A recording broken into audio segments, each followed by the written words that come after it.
इंदौर के तुगुगंज इलाके में रहने वाली रिटायर्ड महिला प्रिंसिपल बैंक अधिकारी की सूझबूझ से डिजिटल अरेस्ट की शिकायत होने से बच गई। 27 मई को 80 साल की बुजुर्ग को एक महिला का कॉल आया। उसने खुद को telecom regulation authority of India का कर्मचारी बताकर बुजुर्ग की सिम बंद करने की बात कही। फोन करने वाली महिला ने जेड एयरवेज के मालिक संबंध होने का आरोप लगाते हुए पहले महाराष्ट्र के कोलाबा पुलिस स्टेशन से बात और बाद में सीबीआई की महिला अफसर को कॉल ट्रांसफर करने की बात कही। बाद में अकाउंट में रुपए डलवाने के लिए कहा। घबराकर बुजुर्ग महिला बैंक में अपनी एफडी तोड़वाने पहुंची। यहां पर महिला बैंक अधिकारी ने सारी बात समझने के बाद क्राइम ब्रांच को मामले की जानकारी दी। क्राइम ब्रांच के अधिकारी ने बुजुर्ग महिला से बात कर उनका मोबाइल स्विच ऑफ करवा दिया। 2 दिन तक क्राइम ब्रांच इस मामले में महिला से संपर्क में रही।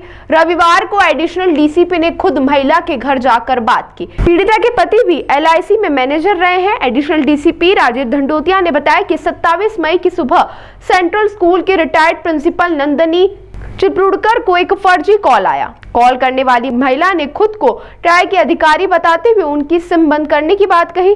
कारण पूछा तो कॉल कोलाबा स्टेशन ट्रांसफर कर दिया। यहाँ खुद को डीसीपी अनंत कुमार आर्य बताकर किसी ने बात की। उसने जेट एयरवेज के मालिक नरेश गोयल से पहचान होने का आरोप लगाते हुए नंदनी के अकाउंट से कई ट्रांजेक्शन होने की बात कही। नंदनी ने इनकार किया तो अन्य महिला अफसर रश्मि शुक्ला नाम से एक महिला नंदनी से बात की और बताया कि उनके साथ कई प्रोजेक्ट पर आपने काम किया है। नरेश ने खुद यह बात कोर्ट में बताई है। महिला पर कई एफआईआर दर्ज होने की बात करते हुए धमकाया। उन्हें वीडियो कॉल पर लेते हुए कमरे से बाहर जाने से मना कर दिया। नंदनी ने इसके बाद अपने पति और घर में काम करने वाले नौकर से बात नहीं की, खुद को कमरे में बंद कर लिया। ठगों ने कहा कि बचने के लिए उनके अकाउंट में 1 करोड़ रुपए ट्रांसफर करना होंगे। पीड़िता ने अकाउंट में जमा 52 लाख और 50 लाख की एफडी तुड़वा कर रुपए ट्रांसफर करने की बात कही।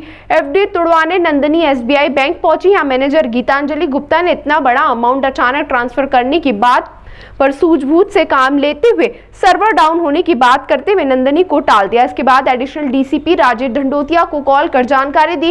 राजेश धंडोतिया ने महिला के परिवार के लोगों से संपर्क किया तो पता चला कि इंदौर में उनके रिश्तेदार दीपक रहते हैं, वहीं बेटा यूएसए में है। दीपक ने जब नंदनी से बात की तो उन्होंने पर्सनल काम के लिए रुपए निकालने की बात कही। बाद में राजेश धंडोतिया ने मोबाइल पर बात कर नंदनी को 2 दिन अपना मोबाइल बंद करने के लिए कहा, लेकिन रविवार को मोबाइल स्विच ऑन करने पर फिर से कॉल आने लगे। इसके बाद एडिशनल डीसीपी रविवार को उनके घर पहुंचे और उन्हें समझाया कि डिजिटल अरेस्ट जैसी कोई चीज नहीं होती है। दंपत्ति की उम्र को देखते हुए घर पर ही एफआईआर दर्ज की गई। क्राइम ब्रांच की साइबर टीम अब उन नंबरों की जानकारी निकाल रही जिनसे बुजुर्ग महिला को कॉल आए थे। फ़ोन पे मुझे बताया गया कि मेरे अगेंस्ट बहुत सारी एफआईआर्स हैं और नरेश गोयल नाम के व्यक्ति से मेरी मुलाकात थी और मैं उनके साथ उनके प्रोजेक्ट में काम कर रही थी। मेरा एक फेक अकाउंट उन्होंने बनाया था कैनरा बैंक में। उसके लिए वो पूछताछ कर रहे थे कि आपका अकाउंट है, ये प्रूवन है। मैंने कहा नहीं है मेरा अकाउंट, मेरा कोई अकाउंट नहीं है मुंबई में। फिर उन्होंने कहा कि आपके अगेंस्ट एफआईआर है। मैंने कहा मेरे को तो एक भी एफआईआर का पता नहीं है। फिर उन्होंने कहा उस अकाउंट से बहुत करोड़ों का लेन देन हुआ है तो आपको तुरंत पुलिस स्टेशन आना है, कोलाबा पुलिस स्टेशन। मतलब मनी लॉन्ड्रिंग की बात, मनी लॉन्ड्रिंग, ह्यूमन ट्रैफिकिंग, पता नहीं और भी बहुत सारी बातें उन्होंने की उस प्रोजेक्ट। तो आप डर के मारे क्या बैंक चली गई थी? पैसा देने वाली थी आप? हाँ, दूसरे दिन में तो पैसा देने चली गई थी और इन लोगों को सबको मैंने मना कर दिया कि कोई बात नहीं करेगा। इवन मेरे बेटे ने मेरे को इतना बोला नहीं देना किसी को, तो भी उनको भी मैंने बात करी थी। अच्छा, वीडियो कॉल पे कितने लोग आते थे आपके सामने? एक व्यक्ति सिर्फ। अधिकारी बन के आते थे? अधिकारी, हाँ, सारे अधिकारी। और वो भी पुलिस ऑफिसर करके कोई तो भी एक बुत बना खड़ा बैठा रहता था। उन्होंने मेरे को धमका के रखा था ना, बताएंगे तो इन लोगों को सबको, आपके बेटों को, बच्चे को, सबको यहाँ पे बुलवाएंगे, फिर आप कुछ नहीं कर पाओगे।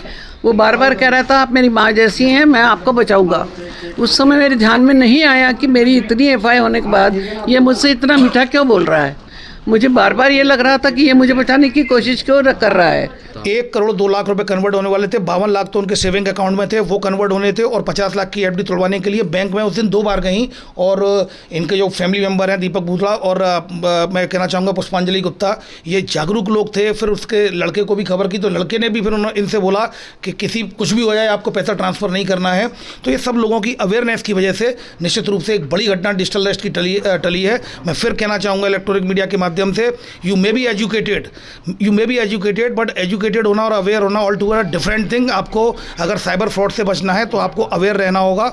और आज जैसा कि लोग अवेयर थे, दीपक बूथड़ा जी ने ही बताया, ये भी सोशल मीडिया पर लगातार जुड़े रहते हैं। कई लोगों के वीडियो, मेरे भी वीडियो उनके द्वारा देखे गए, तो कहीं ना कहीं वे अपडेटेड थे, अवेयर थे और उनके द्वारा मैडम को बताया गया, जिससे सही समय पर दीपक बूथड़ा जी ने और पुष्पांजलि गुप्ता ने एक घटना होने से बचा रही। पुलिस को खबर की, मैं तत्काल मैडम के संपर्क पर उसी दिन आ गया था, पर चूंकि आज दोबारा जब कॉल आने लगे, चूंकि पैसा नहीं गया तो फिर हम लोग आए और आज हम मैडम की कंप्लेंट ले रहे हैं यहीं पर कंप्लेंट लेने के लिए। कब फोन आया था आपको? बैंक से फ़ोन आया था मेरे पास सर 28 की इवनिंग को। तो फिर इसी बीच आपका तो कोई समन्वय नहीं, उसके बाद समन्वय रहा। मैडम ने, हमने बोल दिया था कि आप परेशान नहीं हो, मोबाइल को बंद कर लें, तो मैडम ने 2 दिन मोबाइल बंद किया, तीसरे दिन फिर खोला तो फिर से फ़ोन आना शुरू हो गए, फिर से डिजिटल अरेस्ट का प्रयास करने लगे। तो मैडम को फिर कहीं ना कहीं घबराहट हुई, तो फिर सब लोग आ गए और फिर अब रिपोर्ट लिखी जा रही है।